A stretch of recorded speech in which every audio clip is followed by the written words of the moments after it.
ঈদ খবর জানতে প্রথমেই মহাখালী বাস টার্মিনাল থেকে যুক্ত হচ্ছে সহকর্মী মাহদি হাসানের সাথে। মাহদি, শুভ সকাল। আপনাকে ঈদ যাত্রার খবরাখবর জানাবেন এবং সেই সাথে বাড়তি ভাড়ার চাপ রয়েছে কিনা এবং যাত্রী এবং যারা বাস কাউন্টার মালিক, যারা বাসের মালিক, তারা আসলে কি বলছেন পাল্টাপাল্টি সেই খবরও জানতে চাই। শুরুতে যদি আমি জানাই যে এই মুহূর্তে রয়েছে মহাখালী বাস টার্মিনালে এবং বাস টার্মিনালের এখন যে চিত্রটি সেই চিত্রটি যদি একটু সরাসরি বলার চেষ্টা করি, মহাখালী বাস টার্মিনালের দুই পাশের যে রাস্তাটি বলা যায় যে এক প্রকার ডেড লক হয়ে আছে, বাস চলাচল করতে পারছে না।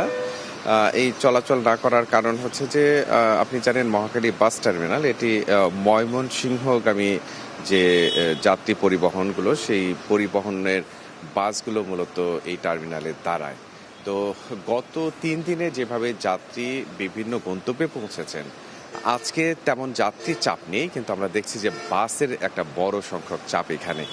অর্থাৎ এখানে যে বাসগুলো ইতোমধ্যেই বিভিন্ন গন্তব্য হয়ে পরে আবার ঢাকায় ফেরত এসেছে, সেই বাসগুলো এলোমেলোভাবে এখানে দাঁড়িয়ে আছে।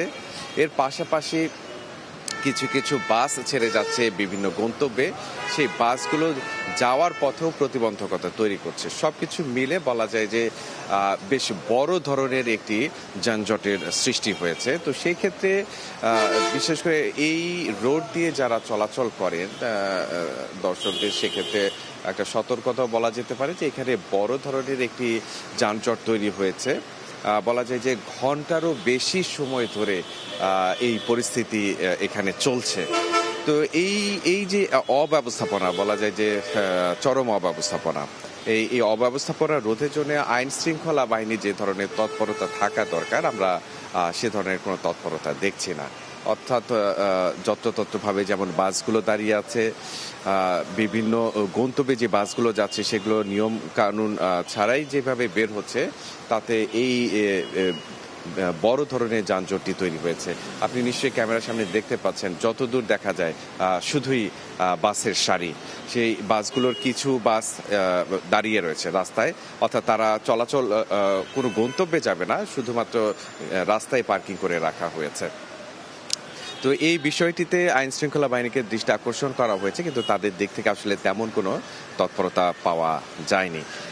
আর এর পাশাপাশি যাত্রী পরিবহনের কথা যেটি বলছিলেন, যে বিভিন্ন গন্তব্যে যে যাত্রীরা যাচ্ছেন, বিশেষ করে বলছিলাম যে মহাখালী বাস টার্মিনাল হচ্ছে যে বৃহত্তর ময়মনসিংহ অঞ্চলের যারা যাত্রী তারাই মূলত এখান থেকে রওনা দেন। তো গত 3 দিনে যেভাবে যাত্রী পারাপার হয়েছে, আজকে বলা যায় যে সে তুলনায় যাত্রী সংখ্যা একেবারেই কম। যাত্রী হাতে গোনা কিছু যাত্রী মূলত বিভিন্ন গন্তব্যে যাচ্ছেন এবং যারা আগেভাগে টিকিট কেটেছেন তারা তাদের মতো করে বাসে উঠছেন ঠিকই, আবার কিছু কিছু যাত্রী রয়েছেন যারা সরাসরি আসছেন, এসে তারা টিকিট খুঁজছেন এবং আজকে অবশ্য টিকিট পেতে সমস্যা হচ্ছে না, যার কারণে সহজেই যাত্রীরা তাদের বিভিন্ন গন্তব্যের দিকেই যেতে পারছেন। তো সব মিলে আজকের যাত্রাটি অনেকটাই স্বস্তি হওয়ার কথা ছিল, স্বস্তি নিয়েই বাড়ির উদ্দেশ্যে রওনা দেওয়ার কথা ছিল, কিন্তু সেই জায়গাটিতেও দেখা যাচ্ছে যে সামান্য কিছু অব্যবস্থাপনার কারণে একটা ভোগান্তি নিয়েও আজকে এই মহাখালী বাস টার্মিনাল থেকে যাত্রীরা বিভিন্ন গন্তব্যের উদ্দেশ্যে যাচ্ছেন। পাশাপাশি ঢাকা শহরে যারা চলাচলকারী তারাও একটা ভোগান্তির মধ্যে পড়েছেন এই এলাকায়। এই ছিল মহাখালী বাস টার্মিনালের সবশেষ। আমরা দর্শক এবার একটু ঢাকার বাইরের পরিস্থিতি জানবো। সহকর্মী বাবু, তিনি গাজীপুর থেকে যুক্ত হচ্ছেন এবং সেখানকার পরিস্থিতি জানাবেন। বাবু, আমরা গতকালকেও দেখেছি যে গাজীপুর হয়ে উত্তরাঞ্চলে যে বাসগুলো গেছে সেখানে দেখেছি যে বিভিন্ন জায়গায় জায়গায় যানজটের সৃষ্টি হয়েছিল এবং একটা ভোগান্তি নিয়ে বড় সময় ধরে যাত্রীদের পার হতে হয়েছিল। আজকের পরিস্থিতি কেমন দেখছেন জানাবেন। কিন্তু গাড়ির বেশ চাপ পড়েছে। আমরা সকাল থেকে দেখেছি যে আসলে ছুটির পর থেকে, ছুটির 3 দিনের ছুটির পরে যারা যেতে পারেনি তারা কিন্তু আজকে সকালেই বের হয়েছেন ঘর থেকে। এই উত্তরবঙ্গের যে প্রায় 36টি জেলার মানুষ কিন্তু আসলে তাদের নিজ গন্তব্যে যাচ্ছেন, যে আজ আগামীকালকে কিন্তু ঈদুল ফিতর, সেই ঈদুল ফিতর উপলক্ষে করে শেষ দিনে আসলে এই যে চৌরাস্তা মোড় এবং চান্দনা চৌরাস্তা গাড়ির কিন্তু বেশ চাপ পড়েছে। আরেকটি বিষয় জানিয়ে রাখি, আসলে এই চাপ পড়ার কারণ হচ্ছে গতকালকে দুপুরের পর থেকে গাড়ি মহাসড়কগুলোতে একেবারে স্বাভাবিক হওয়ার কারণে মহাসড়ক থেকে আসলে যে ট্রাফিক পুলিশগুলো সেগুলো কিন্তু সরে গিয়েছেন আসলে সেখানে কিন্তু ট্রাফিক পুলিশের যে সংখ্যা সেটা কিন্তু আসলে কমে গিয়েছে, যার কারণে যে যে গাড়িগুলো আঁকা বাঁকা করে রাস্তার উপরে যাত্রী উঠাচ্ছেন এবং মহাসড়কের উপরে তারপরে যাত্রী উঠাচ্ছেন, যার জন্যই আসলে এই যে চৌরাস্তা এবং চন্দ্রা প্রত্যেকটি বড় বড় স্ট্যান্ডে কিন্তু আসলে এই ধরনের একটি চাপ সৃষ্টি হয়েছে। আমরা দেখেছি যে এই যে দীর্ঘ সারিটা সে প্রায় 2 কিলোমিটারের উপরে অতিক্রম করেছে। আমরা এখানকার যারা হাই পুলিশ যারা রয়েছেন তাদের সাথে আমরা কথা বলেছি, তারা যেটা বলছেন যে হঠাৎ করেই সকালবেলা গাড়ির চাপ বেড়ে যাওয়াতে কারণে আসলে এই যে দীর্ঘ সারি হয়েছে। আরেকটি বিষয় জানিয়ে রাখি, এখানকার যে ফ্লাইওভার থেকে যখন নেমে যায় গাড়িগুলো সেখানে কিন্তু আসলে যাত্রী উঠানোর কারণে এই যে ফ্লাইওভারের উপর সেটা কিন্তু আসলে আস্তে আস্তে গাড়ির চাপ বেড়ে যাওয়াতে দীর্ঘ সারি হয়েছে। এখানকার যারা ট্রাফিক পুলিশ তারা কিন্তু কিছুক্ষণের ভিতরেই কয়েকজন ট্রাফিক পুলিশ এসে আমরা দেখেছি যে এই যে জটলা সৃষ্টি হয়েছে এবং গাড়ির যে দীর্ঘ সারি সৃষ্টি হয়েছে সেটা কিন্তু আসলে নিরসন করার জন্য তারা চেষ্টা চালিয়ে যাচ্ছে। মূলত আমরা যে দেখেছি যে আসলে গতকালের পর থেকে আসলে রাতের পর থেকে যখন মহাসড়কগুলোতে একেবারে যান চলাচল স্বাভাবিক হয়েছিল তখন কিন্তু পুলিশ মহাসড়ক থেকে সরে যাওয়ার কারণে এই জটলা সৃষ্টি হয়েছে। আর শেষ মুহূর্তে আসলে এই যে গাড়ির চাপ সেটা বেড়ে যাওয়ার কারণে আসলে পুলিশও কিন্তু তাদের তৎপরতা কিন্তু আসলে বাড়িয়ে দিয়েছে। এছাড়া যদি ঢাকা টাঙ্গাইল মহাসড়কের চন্দ্রা মোড়ের কথা বলি, সেখানেও কিন্তু গাড়ির বেশ চাপ রয়েছে এবং যাত্রীদের উপস্থিতিও রয়েছে, অর্থাৎ যারা আসলে গতকালকে যেতে পারেনি এবং যারা 3 দিন যাবত আসলে যে গাড়ির চাপ এবং দীর্ঘ সারি এবং নানা সমস্যার কারণে যারা যেতে পারেনি তারা কিন্তু এখন বাড়ি থেকে বের হয়েছে বা তাদের গ্রামের উদ্দেশ্যে যাবে, আসলে নাবিক টানে বাড়ি ফিরবে। এই যে পবিত্র ঈদুল ফিতরের যে ঈদের আনন্দ ভাগাভাগি, সেই ঈদের আনন্দ ভাগাভাগি করতে পরিবার পরিজনদের সাথে তারা এই দীর্ঘ সময় মহাসড়কে অপেক্ষা করেও আসলে তারা এই ভোগান্তি অপেক্ষা করে তারা নিজের প্রিয়জনদের সাথে আনন্দে ভাগাভাগি করবেন, সেই উদ্দেশ্যে আসলে নিজ গন্তব্যে যাচ্ছেন। আমরা যদি বলি আসলে 3 দিনের যে চাপ ছিল সেই চাপে কিন্তু অনেকেই বাড়িতে চলে গিয়েছেন, এখন কিন্তু আসলে শেষ সময়ে তারা বাড়ি যাচ্ছেন। তারা তারা আসলে বাড়ি যাচ্ছেন। আমরা কয়েকজন যাত্রীদের সাথে কথা বলেছিলাম, যাত্রীরা বলছে আসলে এই 3 দিনে যে মহাসড়কের যে চাপ ছিল সেই চাপ কমে যাওয়ার কারণে তারা এখন কিন্তু বাড়ি থেকে বের হয়েছে, কারণ এখন মহাসড়কে কিন্তু চাপ তেমন থাকবে না, সেই উদ্দেশ্যে করেই কিন্তু আসলে মহাসড়কে রয়েছে। কিন্তু এখানে ঢাকা থেকে যারা বের হয়েছে তারা কিন্তু মহাসড়কে তেমন কোনো চাপ পায়নি, তেমন কোনো জটলা পায়নি, দীর্ঘ সারি ছিল না। কিন্তু গাজীপুর চৌরাস্তা আসার পরে এখানে আসলে কিছু গাড়ি এলোমেলো ভাবে রাস্তার উপর দাঁড় করে যাত্রী ওঠানোর কারণে এই ধরনের বড় ধরনের জটলা সৃষ্টি হয়েছে। এই ছিল আমার কাছে উত্তরবঙ্গের মানুষের ঈদ যাত্রার সর্বশেষ।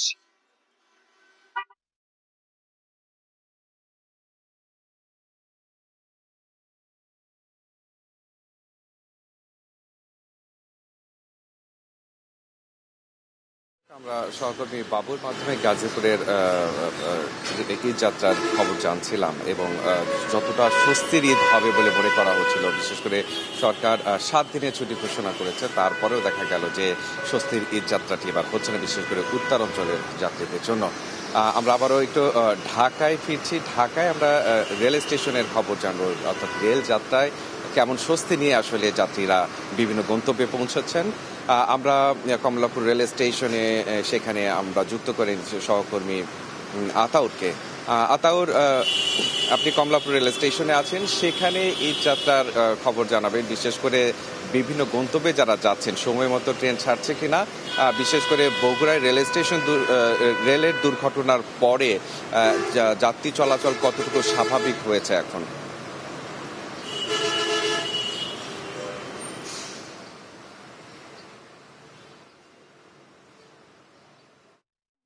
যেমনটি বলছিলেন যে আজকে রাজধানী ঈদের ছুটির তৃতীয় দিনে যে ঢাকা কমলাপুর স্টেশনে আছি আমরা, এখানে আমরা যাত্রীর যে চাপ সেটি সকাল থেকে দেখা না গেলেও আমরা দেখছি যে স্বাভাবিকভাবেই হচ্ছে যাত্রীরা তাদের বাড়ি ফেরা ঈদ উদযাপনের জন্য সেটি অব্যাহত রয়েছে। সকাল 7টা থেকেই কিন্তু ঢাকার বাহিরে চলে যাওয়ার যে মতো, যেমন চট্টগ্রামের যে প্রথম ট্রেনটি ছিল সেটি ঠিক 7টা 1 থেকে 2 মিনিটের মধ্যে ছেড়ে যায় এবং সেই ট্রেনটিতে আমরা আহামরি চাপ বা যদি বলি যে ট্রেনের ছাদে ওঠা বা বাড়তি চাপ অতিরিক্ত যাত্রী নিয়ে সেরকম কিছুই লক্ষ্য করা যায়নি। এছাড়া যে অন্যান্য যেই ট্রেনগুলো রয়েছে, এই 15 মিনিট পর পর বেশ কিছু ট্রেন রয়েছে সকাল 7টা থেকে 8টা, সোয়া 8টা পর্যন্ত, সেসব ট্রেনও আমরা দেখছি যে যাত্রীরা স্বাভাবিকভাবেই সকাল থেকে আসা শুরু করেছেন এবং তারা তাদের যেই টিকিট অনুযায়ী যে সিটগুলো রয়েছেন তারা বেশিরভাগই সিটেই তারা বসে যেতে পারছেন। এবং ট্রেনের ছাদে ওঠার যেই গত দুদিন আমরা যেটা দেখেছি যে স্টেশনে তিল ধরনের ঠাঁই ছিল না এবং যে ট্রেনগুলো ছিল সেগুলো সামনে পিছনে এবং ছাদে যাত্রীদের একটি বাড়তি চাপ ছিল, অতিরিক্ত যাত্রী বহন করে ট্রেনগুলোকে ছাড়তে হয়েছে। সেই জায়গাটা এখন পর্যন্ত আজকে তৃতীয় দিন ছুটির, এখন পর্যন্ত সেই ধরনের চাপ আমরা লক্ষ্য করিনি। তবে বেশিরভাগই বলছেন যেহেতু ছুটি আরও দুদিন আগে থেকে শুরু হয়েছে, সে ক্ষেত্রে হয়তো অনেকেই এই দুদিনই বেশিরভাগ চলে গেছেন। আজকে তৃতীয় দিনে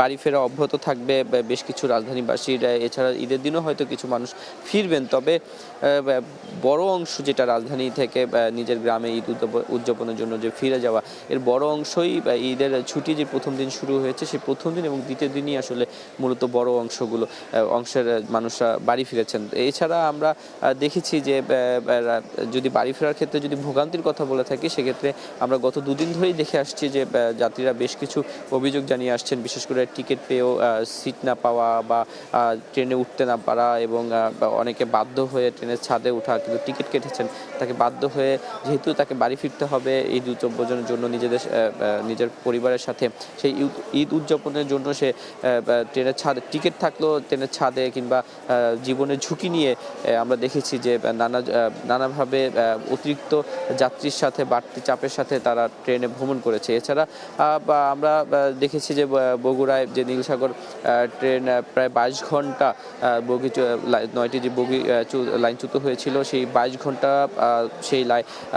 সেই বগিগুলো ঠিক করার পরে, সে লাইন থেকে সরানোর পরে সেখানে আবার ট্রেন চলাচল শুরু হয়েছে। সেখানে বেশ কিছু বিলম্ব হয়েছে বা যাত্রীদের একটা ভোগান্তি হয়েছে, বাড়ি ফেরার ক্ষেত্রে সময় সেখানে নষ্ট হয়েছে প্রায় একদিনের মতো। তো এই যে বেশ কিছু ভোগান্তির পরও তারা বাড়ি ফিরছেন, সেখানে যাত্রীরা বলছেন যে বছরের দুটি ঈদে তারা শুধুমাত্র বাড়িতে দীর্ঘ সময় যে ছুটি নিয়ে নিজেদের মধ্যে একটি আনন্দ ভাগাভাগি, নিজের পরিবার যারা অনেকেই আছেন যে পুরো পরিবার তাদের গ্রামে থাকেন, তিনি ঢাকাতে একা চাকরি করেন বা কর্মের জন্য ঢাকায় রয়েছেন, সেই ক্ষেত্রে এই ঈদের পুরোটি সময় তার পরিবারের সাথে আনন্দ ভাগাভাগি এবং দীর্ঘ সময় কাটানোর জন্য আসলে যত কষ্টই হোক না কেন তারা বাড়িতে যাওয়ার চেষ্টা করেন। তবে সেক্ষেত্রে যদি এই যে আমাদের ঈদের যাতায়াত ব্যবস্থাটা, এবং আমরা প্রতি ঈদই দেখি কিছু না কিছু যাত্রীদেরকে ভোগান্তি পোহাতে হয় এবং বিশেষ করে ভাড়া বা টিকিট না পাওয়া, টিকিট পেলেও তার সিট বা কাঙ্ক্ষিত সিটে বসে না যেতে পারা, তো এই যে বিষয়ে ভোগান্তিগুলো, এগুলো এই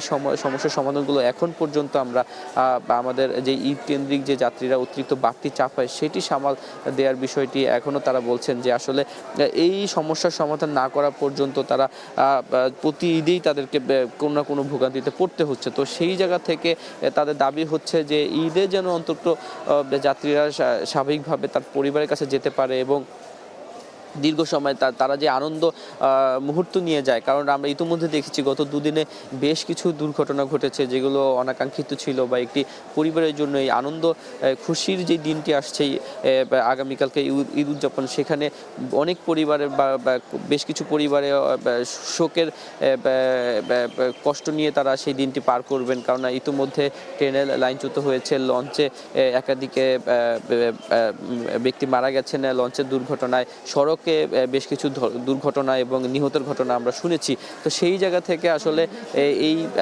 মানে ঈদকে কেন্দ্র করে সড়ক বা লঞ্চ কিংবা যে কোনো যাতায়াত ব্যবস্থায় নিরাপদে সেখানে পৌঁছানো এবং যে ভোগান্তি হয়ে থাকে, এই ভোগান্তি আসলে দূর করার জন্য বারবার যাত্রীরা একই কথা বলছেন।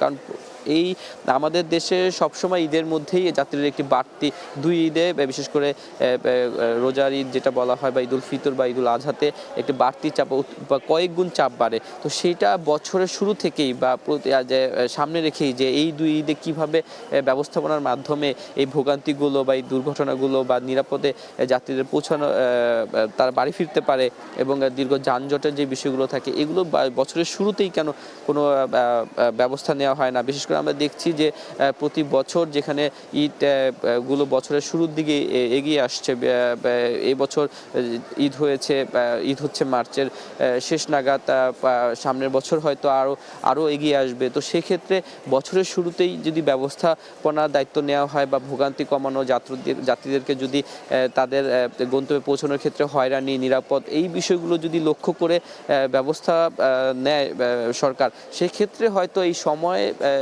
স্বল্পতার কারণে যেইগুলো ঘাটতিগুলো থাকে বা যেই সমস্যাগুলো তৈরি হয় সেগুলো হয়তো কেটে যাবে বলে মনে করছেন যাত্রীরা। তারা বলছেন যে সরকার যদি বছরের শুরুতে বা যিনি দায়িত্বে থাকেন তারা যদি বছরের শুরুতে একটি পরিকল্পনা নেন কিভাবে এটাকে ব্যবস্থাপনার বা সুন্দর সুষ্ঠু ব্যবস্থাপনার মাধ্যমে নিরাপদ ও বাড়ি ফেরার ভোগান্তিহীন বাড়ি ফিরতে যাত্রীদেরকে সাহায্য করবে, রাজধানীর বাসিন্দারা তাদের নিজ গ্রামে বা তাদের ঠিকানায় ফিরে যেতে পারবে, কোনো ধরনের অনাকাঙ্ক্ষিত পরিস্থিতি বা পরিবেশ সৃষ্টি হবে না, বা বিশেষ করে কোনো দুর্ঘটনা বা যে মর্মান্তিক ঘটনাগুলো ঘটে নিহত সেটা হয়তো একেবারেই শূন্য না হলেও একেবারেই সর্বনিম্ন অবস্থায় নিয়ে আসা যাবে যদি সেটা সঠিক ব্যবস্থাপনার মাধ্যমে বছরের শুরু থেকে পরিকল্পনা হয়। কিন্তু আমাদের যাত্রীরা যেটা বলছেন যে আমাদের দেশে দেখা যাচ্ছে যে ঈদ যখন ঘনিয়ে আসে, বিশেষ করে যে দুটি ঈদই আছে সেই ঈদ ঘনিয়ে আসে বা ঈদ যখন আসার সময় হয়ে যায় তখন হচ্ছে যে খুব তাড়াহুড়ো করে বা হাতে অল্প কিছু সময়, হয়তো 15 দিন বা 1 মাস আগে থেকে হয়তো সেই ধরনের ব্যবস্থা বা সেই ধরনের চিন্তা করা হয়ে থাকে যে যাত্রীরা কীভাবে বাড়িতে ফিরবেন। আর এই স্বল্প সময়ে আসলে যদি তারা এই ধরনের করেন ব্যবস্থাপনার চিন্তা করেন সেক্ষেত্রে অনেক ধরনেরই অনেক সমস্যা থেকে যায় বা অনেক সংকট থেকে যায়, যেগুলো আসলে কাটিয়ে উঠতে যে সময় লাগার কথা ছিল সেই সময়টা না পাওয়ার কারণে দিন শেষে দেখা যাচ্ছে সেই ঈদের দিন পর্যন্ত যাত্রীদেরকে অনেক সময় দেখা যাচ্ছে কষ্ট করেই তাদেরকে বাড়ি ফিরতে হয়। অনেকে টিকিট পান না, অনলাইন টিকিট হওয়ার কারণে, বিশেষ করে ট্রেনের টিকিটের কথাই বলা হচ্ছে যে যখন টিকিট ছাড়া হয় তখন দেখা যাচ্ছে যে স্বল্প সময়ের মধ্যে ট্রেনের টিকিটগুলো সব বিক্রি শেষ হয়ে যায়। সেক্ষেত্রে অনেককেই অপেক্ষা করতে হয় যে ঈদের দিন বা ঈদের পর দিন সেই টিকিট আবার পেয়ে তাদেরকে হয়তো ছুটি ঢাকায় কিছুদিন ছুটি কাটিয়ে তারপর তাদেরকে বাড়ি ফিরতে হতো। এই যে সমস্যাগুলো থাকে এই সমস্যাগুলো যদি বেশি সময় নিয়ে সমাধান করা হয় তাহলে হয়তো যাত্রীরা আশা করছেন পরবর্তী যে ঈদগুলো আছে বা আগামীতে যে ঈদগুলো আছে সেগুলোতে তারা নিরাপদ এবং সুষ্ঠুভাবে পুরো ভোগান্তি ছাড়া বাড়ি ফিরতে পারবেন। তো এই ছিল ঈদ যাত্রার এখন পর্যন্ত সর্বশেষ তথ্য।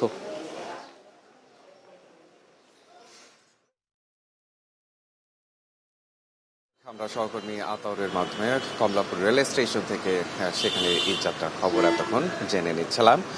দর্শক, যেমনটা এর আগে বলেছিলাম যে আমি রয়েছি এখন মহাখালী বাস টার্মিনালে। এই টার্মিনালের যদি আবারও সবশেষ খবর জানাই যে একেবারেই যে যানজট পরিস্থিতি আমরা দেখেছিলাম সেটা থেকে কিছুটা উত্তরণ ঘটেছে। এক পাশে কিছুটা যান চলাচল শুরু হয়েছে, কিন্তু অপর পাশে এখনো বেশ যানবাহনের জটলা আমরা দেখছি, অর্থাৎ বেশিরভাগই বাস। সেই বাসগুলোর কিছু অংশ এবড়োথেবড়োভাবে বিভিন্ন রাস্তার উপরে দাঁড়িয়ে রয়েছে, আর কিছু অংশ চলাচলের জন্য অপেক্ষায় রয়েছে। কিন্তু সামনের দিকের যে অংশটি অর্থাৎ টার্মিনালের মূল অংশ, সেখান থেকেই মূলত যখন বাসগুলো বের হয়ে অপর পাশের রাস্তার দিকে যাচ্ছে তখনই আসলে মূলত এই যানজটের সৃষ্টি হচ্ছে। এর পাশাপাশি বলছিলাম যে মহাখালী বাস টার্মিনাল এটি মূলত বলা যায় যে ময়মনসিংহ অঞ্চলের যাত্রীদের পারাপারের জন্যই এই টার্মিনালটি ব্যবহার হয়ে থাকে। তো সেই জায়গা থেকে আমরা বলছিলাম যে যাত্রীরা এখানে আসছেন, তবে সেই যাত্রীর চাপ তেমন একটি নেই।